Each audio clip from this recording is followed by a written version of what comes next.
एक ब्राह्मण था देवराज, जिसके अंदर था तो जाति से ब्राह्मण, पूर्व जन्म के कर्मों के अनुसार ब्राह्मण बन गया, पर ब्राह्मण का कोई कर्म नहीं था उसके अंदर। ना तो वो संध्या गायत्री करता था, ना ही प्रभात पूजन करता था, मतलब कोई ब्राह्मण का धर्म उसके अंदर नहीं था। और वो कैसा था देवराज? कहते हैं देवराज अपने माता पिता की आज्ञा का उल्लंघन करने वाला, माता पिता को कष्ट देने वाला और चोरी करने वाला, बेईमानी करने वाला, मतलब कलयुग के सारे पाप उस देवराज में विराजमान थे। और सारी कथा एक बात बताती है कि पाप ब्राह्मणों पे बहुत ज्यादा सर चढ़ के बोलता है। बाकी लोग तो फिर भी, बाकी जात वालों को फिर भी कलयुग छोड़ देता है, पर ब्राह्मणों को नहीं बख्शता। इसीलिए ब्राह्मण को अधिक भक्ति की आवश्यकता होती है। और कहते हैं कि कलयुग में इस कथा के द्वारा देवराज का उद्धार हुआ। कैसे हुआ? देवराज ऐसा करते करते बहुत ही अपने माँ बाप को परेशान करने लगा। कुछ समय के बाद माता और पिता मृत्यु को प्राप्त हो गए। और फिर ये क्या करता था? कहते हैं कि ये रस बेचता था, शरबत रस बेचता था, रस में मदिरा मिलाकर बेचता था। और कहते हैं कि लोगों को ठगना और वैश्यागामी यही इसका काम था। ऐसा करते करते कहते हैं बहुत समय बीत गया और पूर्व जन्म के, अच्छा कभी जिंदगी में एक बार भी अगर कहीं तीर्थ जाने को मिल जाए, कभी मंदिर में बैठ के कथा सुनने को मिल जाए, तो ये जरूरी नहीं आपके इसी जन्म का पुण्य है। ये पता नहीं किस जन्म का पुण्य भी हो सकता है और इस जन्म का भी हो सकता है, क्योंकि मनुष्य के करोड़ों जन्म के पाप और पुण्य उसका पीछा नहीं छोड़ते, संचित पुण्य मिलते रहते हैं। तो देवराज का कोई इस जन्म का पुण्य नहीं था, रहा होगा किसी जन्म का। एक बार उसको कहाँ जाने को मिल गया? काशी में।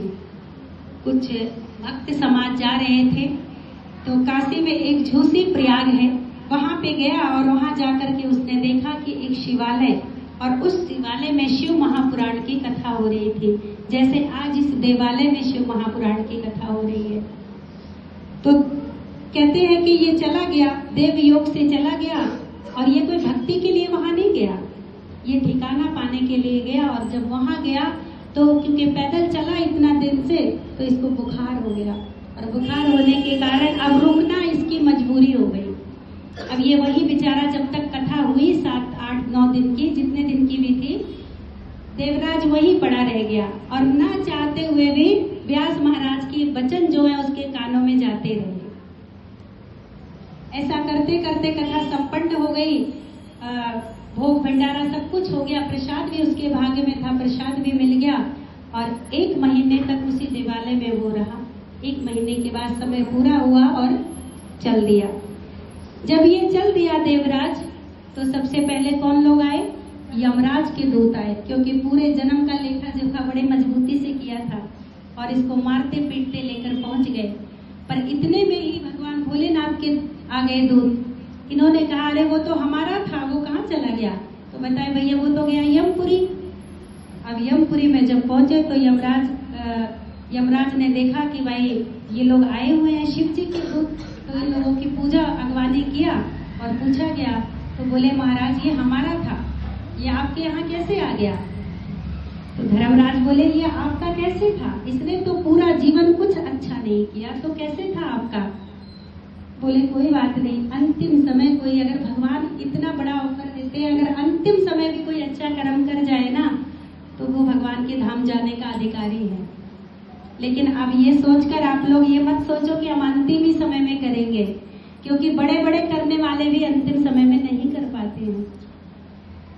बोले अंतिम समय में भैया इसने छोटा मोटा पुण्य नहीं किया है, पूरी शिव महापुराण सुनी है, और जो प्रसाद खाया पूरी सब्जी का ना, वो खा के 21 दिन तक इसके शरीर पे भगवान भोलेनाथ की कृपा है, और ये 21 दिन के अंदर ही अंदर गया है।